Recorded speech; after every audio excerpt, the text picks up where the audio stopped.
We have this too.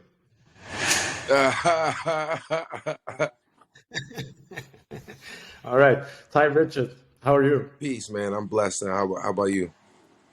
I'm doing good. I'm doing good. I'm super happy to have you and have a little bit of a It's a conversation pleasure. about what's going on with you. We haven't talked in a while, I think now, It's been a but little minute. always nice. I follow you, of course. I'm trying to do the rinse and You're not sweating enough, t-shirt huh? after my run.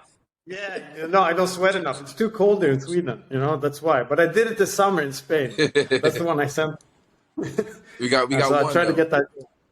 Yeah, exactly, exactly.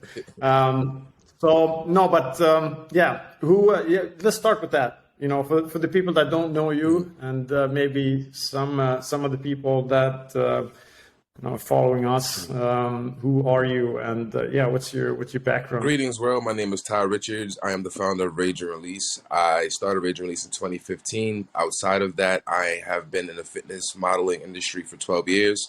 I've made a name for myself working with many brands as Nike, Under Armour, Adidas, you name it. If they've been, on top of the food chain as far as sports fashion is concerned, I've worked with them. I have moved into art direction over the past few years, and I've really stamped my name in that as well too. So, really moving forward as an entrepreneur and and a creative, and also I hate to say it, but I guess a community leader. I don't ever really like to consider myself a leader of any sort. So I just feel like I put something together and allowed people to find their way to it. Um, I'm not necessarily like leading anything. The community actually it's its own machine. But outside of that, I am a human being, and what I mean by that is I'm on this earth and I'm allowing myself to experience everything that's wholesome and great within this sphere of living. And I'm just doing my best to acquire the right connections and do the right things in life. That's who I am, Beautiful, thank you. for sure. We're I'm of course super interested in the community building part, and maybe we should start there. Um, I mean, this is something that everybody talks about, and you now started a movement in the community, and maybe you can also go into what's behind that, and actually what's the drive and deeper purpose for you in building a community. The biggest motivation behind creating Rage and Release was actually inclusivity. People had this idea that cannabis was the driving force to, beat stigmas and so on and so forth within that realm. But it was actually about inclusivity, and it was also about allowing fitness to be accessible, and then also creating a space where all people can just come together and not worry about what size, shape, color, creed. I don't. None of that stuff matters at Rage and Release, and it shows in the diversity of our community. And one of the main reasons why that was a driving force was because growing up, I was one of those kids that I moved around a lot. I never really had a community. I never really was involved in any community until I was until 9/11 happened. When 9/11 happened, I was 11 and I moved upstate, which is further outside of the city, what people would call the suburbs. I moved to the suburbs with my aunt, and that was really impactful for me in the sense that I was a part of a community there. That's where I excelled as a runner and also as a basketball player, and it gave me my overall sense of connecting to all people, because going from the hood where it's predominantly black, especially in the 90s, black and Latino, you're only seeing black and brown people for a good portion of your life, and then I'm thrown into this other community where I'm one of few, and that really changed my perspectives on how to approach all people and not just one type of people. So seeing what the community was lacking as an adult in New York City when I came back after all these years of being a runner, of being an athlete, and then also being a cannabis connoisseur in a way. You get to learn all these different things within New York. So being here really allowed me to see what was missing in the running community and also what was missing in the fitness community. I've been involved in all the boutique gyms for the past 10 years in New York. Fitness fitness gyms or gyms in general in New York really just became a thing when you think about it in the past 15 years.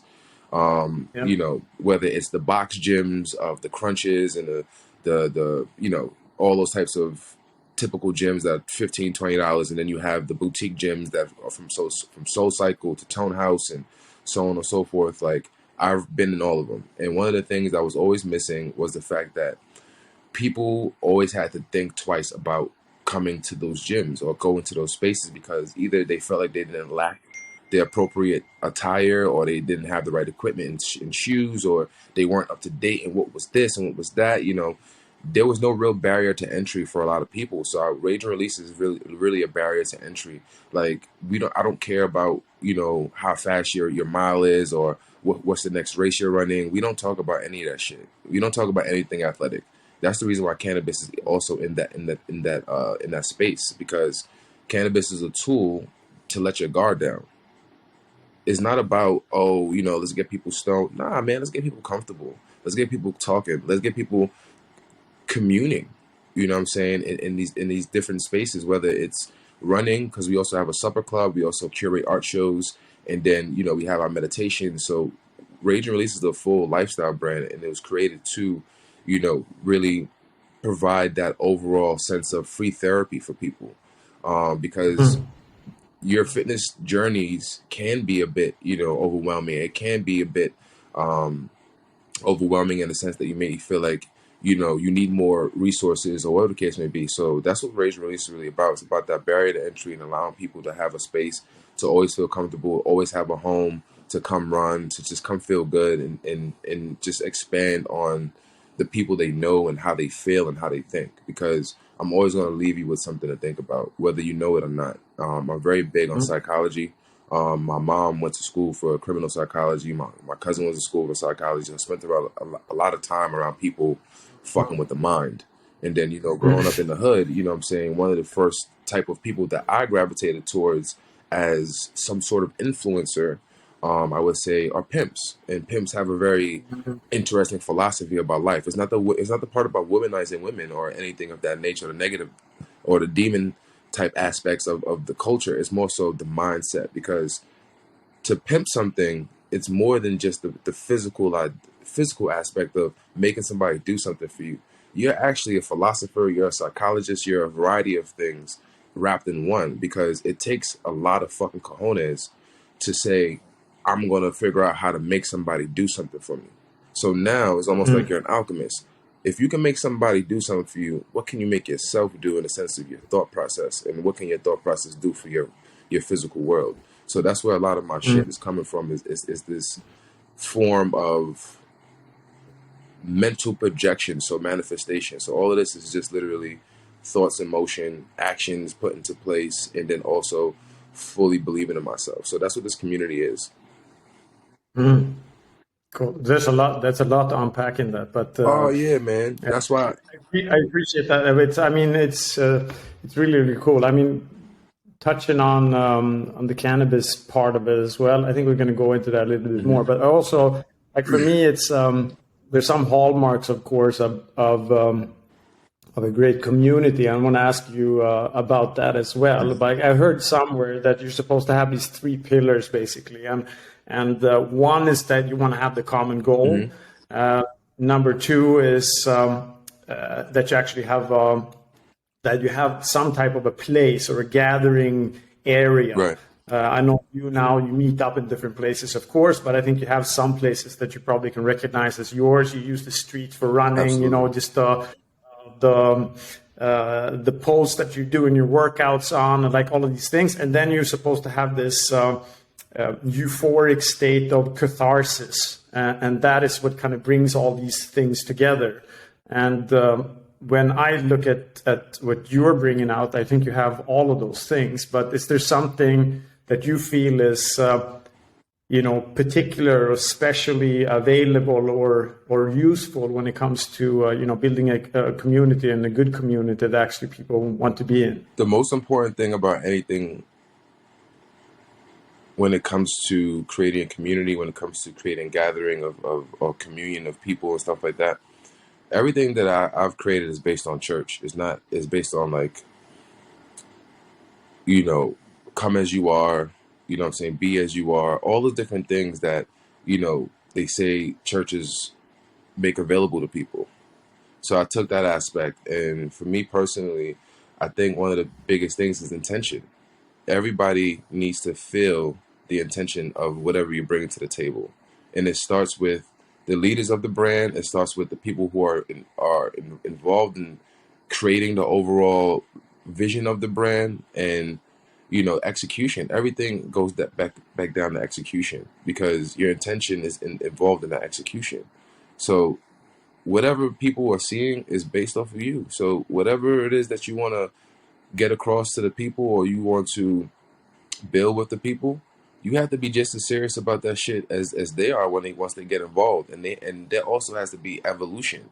It doesn't have to be like some crazy amount of, you know, you know, growth or something like that, to where people are like, oh my god, we're viral or something. No, it has nothing to do with that. What it has to do with is growth, in the sense that people are feeling like they're not stagnant, and they can consistently come here and be refreshed.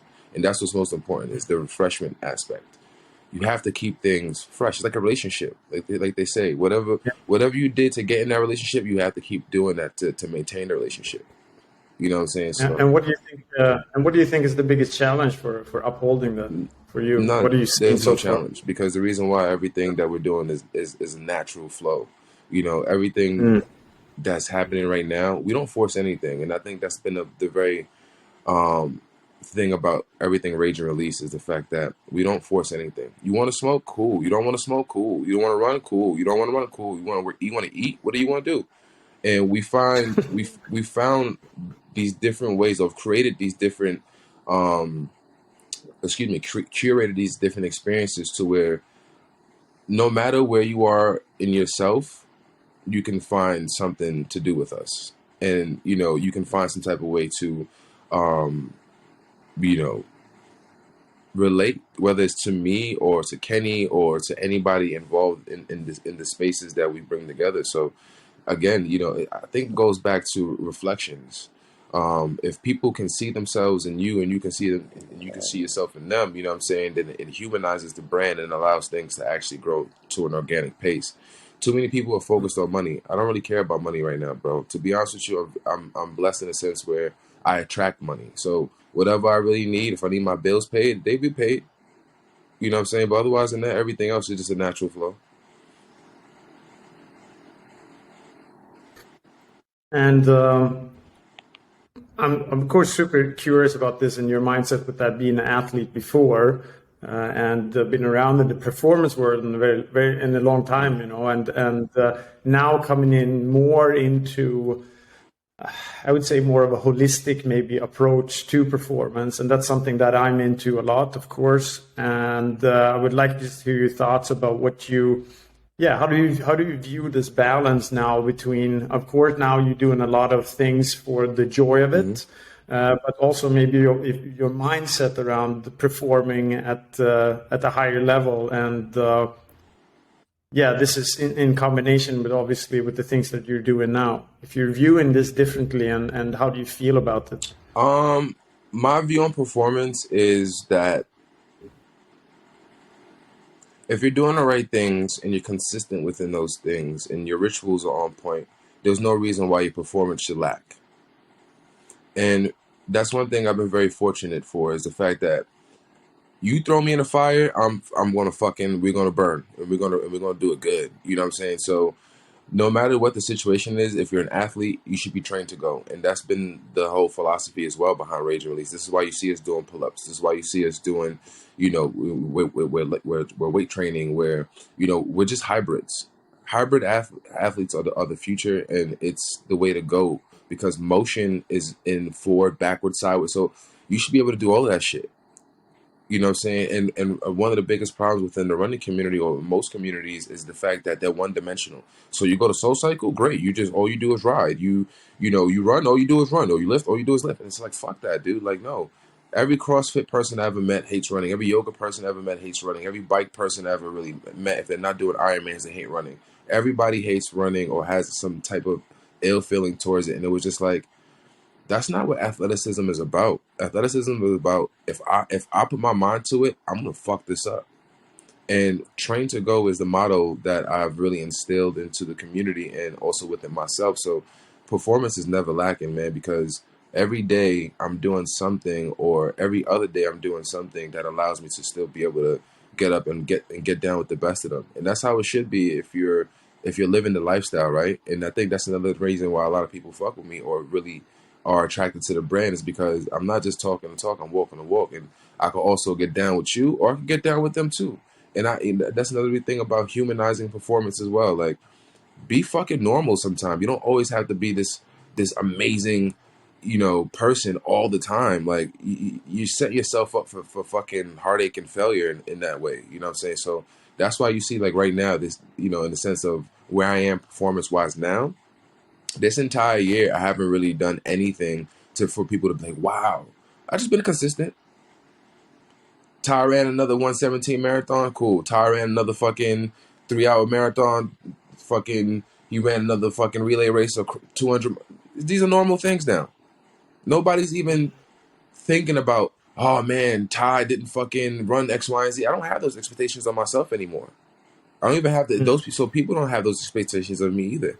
So now when they see me go out there, they're more inspired than they are looking at me for times, or they're looking at me for what my physicality can take me to the next level to. And fuck that. Because truth be told, Yeah. what do most athletes go through when they get to a certain age? Injury, fatigue, and they start fucking breaking down because why? They spent too many years going to fuck hard. I'm going to be 60 and sexy. I don't know about too many other people. You feel me? So I'm working on that in the sense of performance for me. So I'm making performance work for me in the sense of keeping people refreshed. Remember we talked about that whole concept of keeping things fresh? So people are looking Yeah. at me and they're like, yo, this dude is getting, he's consistently getting down. He's consistently changing himself or trying to, elevate himself through these experiences. So what am I doing? Go back to the mind. Performance is about the mind, not the body. Yeah, I agree Look at 100%. LeBron. I'm getting excited now. I want to get into training with you. It'd be fun to. I'm going to New York. That we talked about that, but I don't know if you were The around. November.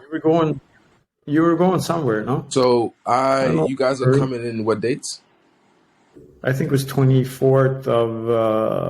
I think it's 24th of November or We have something to like figure that. it out because that's around Thanksgiving, and I'm supposed to be heading down to South America around that time. So, these the tail end of the year is when I really decide to make my escapes, because we don't stop running. We run all year round, and we're very committed to the community in the sense that we don't stop at all. Like, for instance, it's been raining in New York nonstop. Tonight, are we going to stop running? No. If you show up, you show up. If you don't, you don't. But for the most part, like, this is the time of the year where I really get to take my breaks and do what the fuck I want to do, because each year we keep ramping it up for the community, but also for ourselves. So, like, we have expectations to open our own doors next year, so that way we can have our own space and conduct things the way we want to, so that way we can continue to grow this community more, and then we can start to open more spaces around the country, and then maybe even where you are. So that's the overall goal, is to be able to bring rage around the world, but also to places that really need it. It's not about the oh, let's be a franchise and just be, no, fuck that. We want to go to places where it really matters and where it's going to make sense, You're gonna the only we can segue into that. I think that sounds fantastic, but I think the biggest challenge you would have, especially in Sweden, is with the cannabis question, and I think that's a perfect move into that topic. And of course, like I said, Sweden is completely different in this manner. And I lived in the US now in a bunch of places, and also in Canada, where of course it's accepted in the same way, I would say, as alcohol is here. There's no question, if I talk to hockey players, and they're quite used to, going out after the game and drinking and doing all these other things. But if you talk about cannabis, then it's like, oh, no, that we can never do, right? So it would be interesting of understanding and knowing. You talked a little bit about it, about like letting go of this, preconceived ideas, and get people to relax, or to relax into whatever the mode they're in, but also it would be interesting how you see that when it comes actually to performance also, and what you think might be useful. What do you think is responsible? What do you think is a way how to use it, and how do you use it? I mean, that's it's not like recommendations for anybody, but I think it'd be interesting because you have a lot of experience and you see a lot of people now also, in your crew and in your community using it. And like you said, some of them do it, but some don't. Right. So like, what's your thought about all of this and the way that you guys approach it? Well, I have embedded what I grew up doing with cannabis into the brand.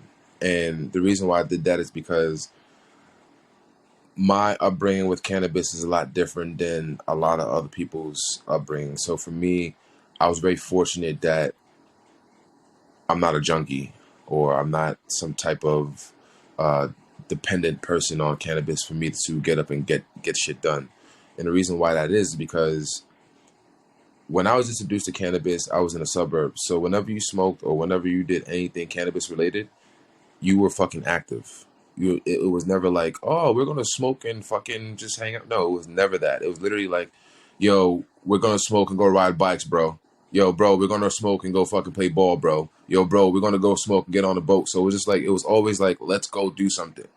So growing up with that motor in me to always be active, and then realizing how cannabis also helped with me being as active as I was, whether it was my sleeping patterns being better, or whether it was me actually like being a lot more fluid within whatever I was doing. And it was because it's not because you're out of your mind, you're actually so much more in your mind, because you're thinking about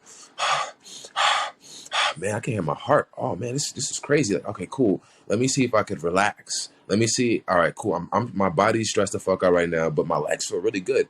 All right, cool. So you're just more mental, and you can take notes of what's what and how it's actually working for you, as opposed to what's working against you.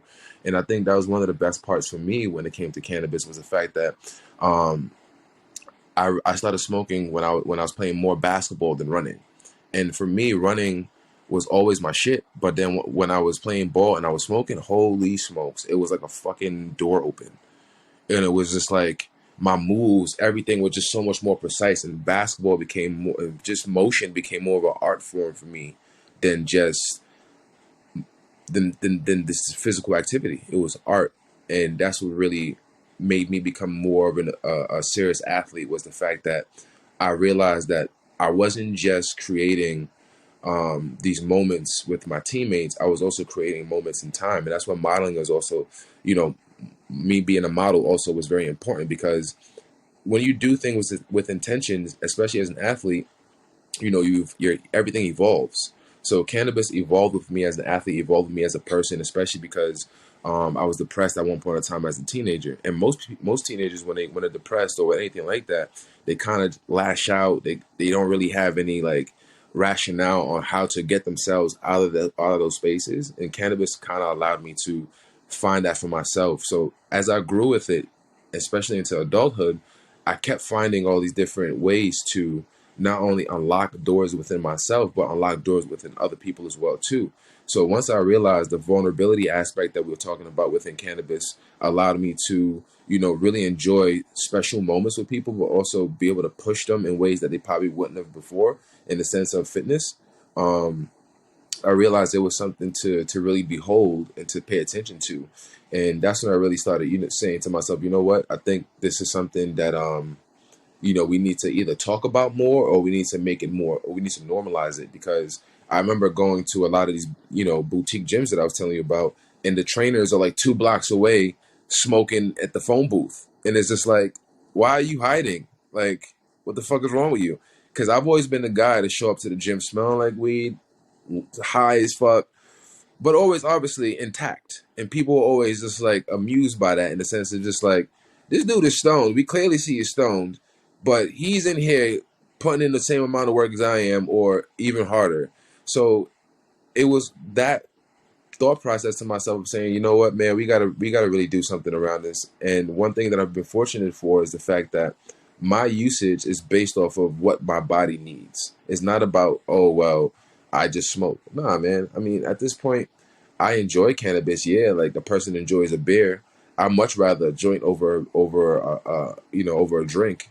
You know what I'm saying? But for the most part, it's about how my body feels, what my body needs, because as a runner, I've really been putting my body through the ringer over the past couple of years, especially with me moving into ultra marathoning.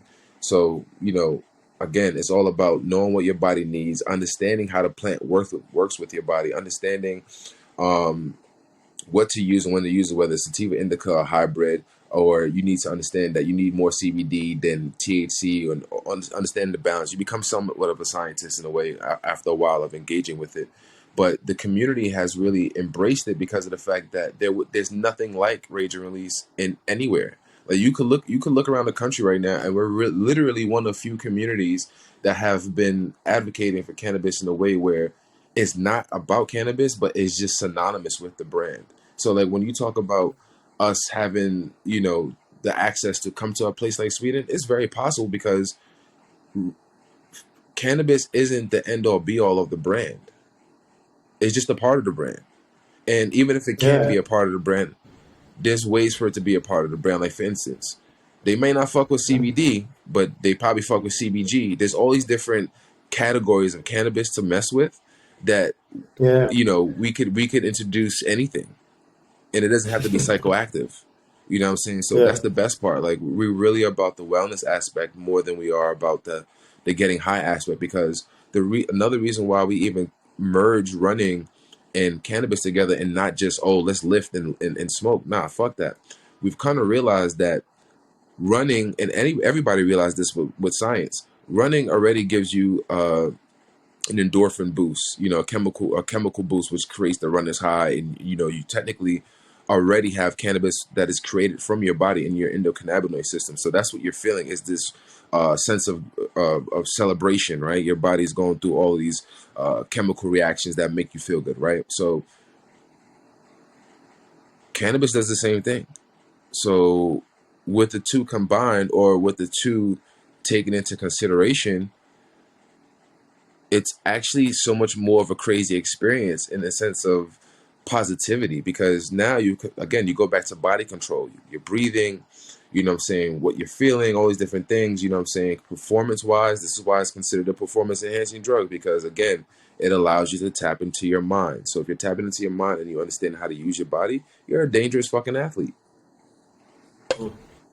yeah. I mean, the CBD now, I think it's legal. I don't think you can sell it, but you can have it. And there's some like skin cream Oh yeah. companies and something.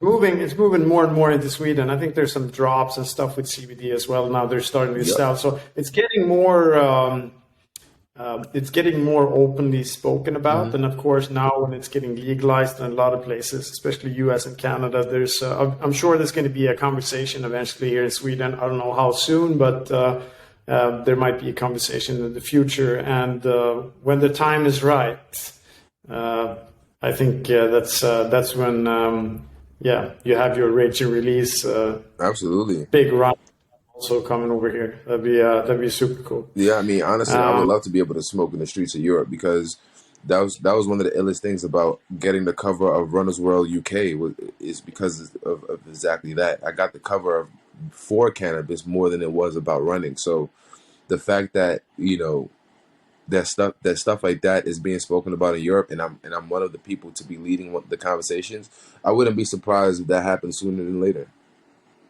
yeah. No, well, I mean, some places, I think Portugal and Spain now, it's actually legalized already, I think. Hmm.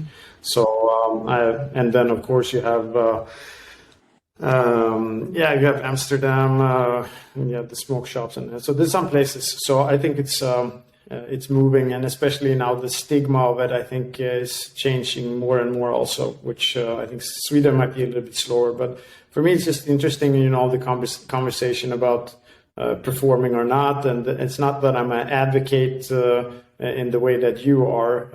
I'm advocating more of keeping an open mind and Absolutely. understanding your body and understanding the holistic performance part of it, and letting people of age decide what might be better for them to do or not. So Absolutely. that's what I'm trying to hit home. But It's about yeah, responsibility, man. That's the whole thing with us as well too. yeah, Like we want people to be responsible for what they do and how they do it. And for me, starting smoking so early, I think about teenagers. I think about people who are just about to enter college and stuff like that, because these are very pivotal moments in your life. And when you're using cannabis at such an early age or at any age and you don't have the right guidance, I think that's with anything, right? If you're not doing anything with the right guidance or you don't have any type of like information around it, it obviously could be dangerous to you. So that's another reason why we want to normalize cannabis the way we are as well too, is because how often do you get to see, saying people using something the right way, especially cannabis? Because, growing up, all you ever heard was, "Oh, you smoke cannabis, you're going to be a drug addict. You smoke cannabis, you're not going to amount to anything." So that's another reason why we want to beat the stigma in that way as well too, so that people can actually have positive influences on how to use something the right way. Because you can't stop people from doing shit, right? You can't. Obviously, the war on drugs didn't. prohibition never It didn't works. work. Never, It never worked. no. So at the end of the day, it's just a matter of, okay, cool. Help people find ways to cope with what they already feel comfortable with. That's Yeah, it. and have them understand it. Then there's other parts of support also that I think is interesting and Absolutely. important. The community here, like you're doing, is tremendous for this. Where um, I mean, getting into trouble, and I think the example, like you said, you might be from, some other people might be from very tough circumstances, and of course, and I think using something or abusing something is completely two different things. I mean, like you said, you can do that with everything. You can do that with almost with water if you want to, Mm-hmm. or training or whatever it is. And some things might be more positive than others, of course. I mean, you don't want to hurt other people. If you take the responsibility for yourself and what you do, then I think that's it's a different manner, of course. But like I said, yeah, this is something that I find highly interesting, of course, in the community that you're building, and just the approach and what you're doing with that. I think is it's a fun topic to talk about, but we're not going to get hung up too much Mm-hmm. on the cannabis today, I think. But yeah, I'm quite happy. You know what I mean? We have 30 minutes in, and I don't want to take up too much of your time. Is there anything else that you feel, around these questions that we talked about, that you want to fill in, and especially, when people are looking you up, and also maybe where to find you? I think Mm-hmm. could be good also to end with. RageandRelease.com is the best way to find anything about me, Kenny. We also have two amazing community captains, Lauren and Tamra. They are amazing. I've built a community to not only help people of color, but help all people. It's not about people of color at all. It's again about being human, and understanding that we are all going through things at the same time, or going through the same things and experiencing it in different ways and don't know how to cope with it, but yet no, we're right next to each other. That's one of the craziest things about this whole life, right? But to find me, it's on rageandrelease.com, Daddy Shango on Instagram, Shango, for anybody that doesn't know.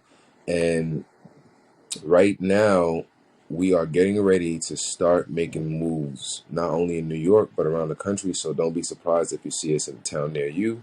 I'm looking forward to being able to have experiences with Atunya and many other people in Europe. So we're looking forward to coming over that side and spreading some love, and then really just enjoying sweating with people. Yes, we are running community, but that doesn't mean that we don't do all the other stuff as well too. So whether you run, lift, box, doesn't make a difference. As long as you're moving, we're down to get down with you. If you run and you may be wondering, am I fast enough? Don't worry about that. We have you covered. We have all paces and spaces. So please feel free to pull up on us in Brooklyn, or when we decide to let everybody know where we're going to be, then we'll see you then. Beautiful. Thank you, brother. Thank you, brother. Yeah, thank you. For It was real. nice talk. And I'll make sure I want to catch you there around Thanksgiving and see if we can get a run in and Hell some yeah, get you sweaty some t-shirt. food too, man. Hell yeah, gotta get you some doubles, bro. Get you some Yes, yes, doubles. Get you some chow mein, some dal. Yeah, gotta get yes, you all the gains, bro. Get you some porridge. You already know. yes. Yeah, yeah. We'll do it for sure. All right, brother. Have a great day, and we'll talk soon. All right. All right. You All too. right, peace. Bye.